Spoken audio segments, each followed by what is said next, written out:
So indeed, the last year has been quite interesting here at the European level because we had a new European Parliament mandate starting in the summer, which meant also in turn the election of a new European Commission. And this process ended at the end of November. And since the beginning of December, the new Commission has taken office. The president of the Commission, Ursula von der Leyen, hasn't changed, but the members of the commission, the commissioners, there are certain novelties here.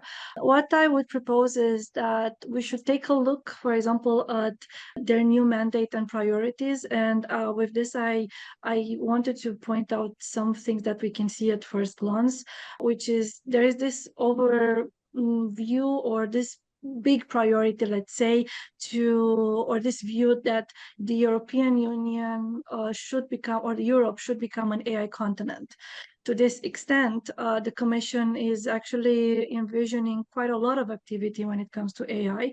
So what we can see from their mandate is that they are looking at envisioning boosting AI computing power with an AI factories initiative, also with an apply AI strategy, and they're also looking at developing an AI ecosystem in research and science. There is also an intention to propose an EU Cloud and AI Development Act.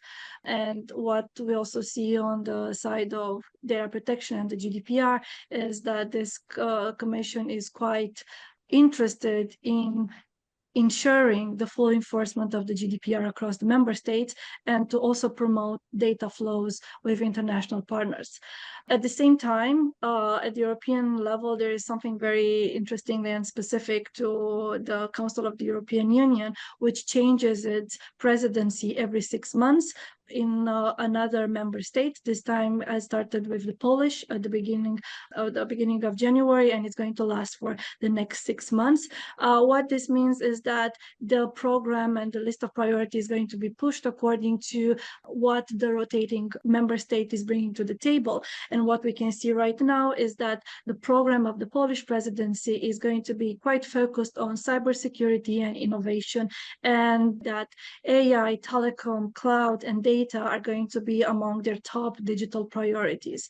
It means, as I said, that these topics are going to concern the aspects also that the Commission is going to bring to the table. So these are going to be also high on the Council agenda.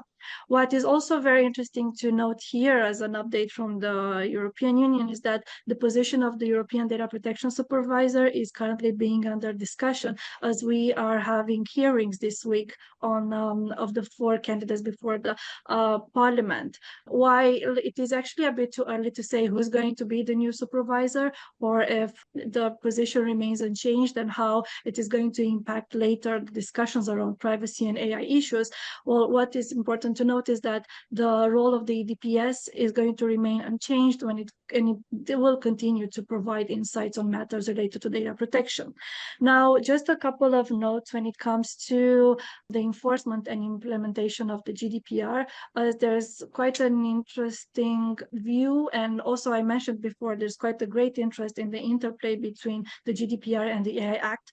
So, for example, to this extent, we can look at the Belgian Data Protection Authority's brochure that was published in September, which highlights the interplay between these two regulations in the context of AI system development. So the Belgian DPA identified several key points that are worth noting. Firstly, that the GDPR and the AI Act complement each other in ensuring the lawful, fair, and transparent processing of personal data in AI systems. It also highlighted the need to implement robust technical organizational security measures to protect personal data processed by AI systems. And it also made an emphasis on accountability with specific requirements outlined for both the GDPR and the AI Act. Another key takeaway is that human oversight is crucial in AI system development and operation, particularly for the high-risk AI systems. Now, we also see in practice that several data protection authorities receive increasing number of complex requests with regard to the ability of AI systems to fulfill key data protection principles and obligations under the GDPR. So we are also going to see a lot more and more decisions actually coming from the DPAs on AI companies that are not complying with the GDPR. And with this, I would just like to highlight the latest decision coming from the Italian DPA, Garante, which fined in December OpenAI with 15 million euro for GDPR non-compliance in management of ChatGPT, citing here inadequate legal basis for data processing, lack of transparency, and insufficient of age verification.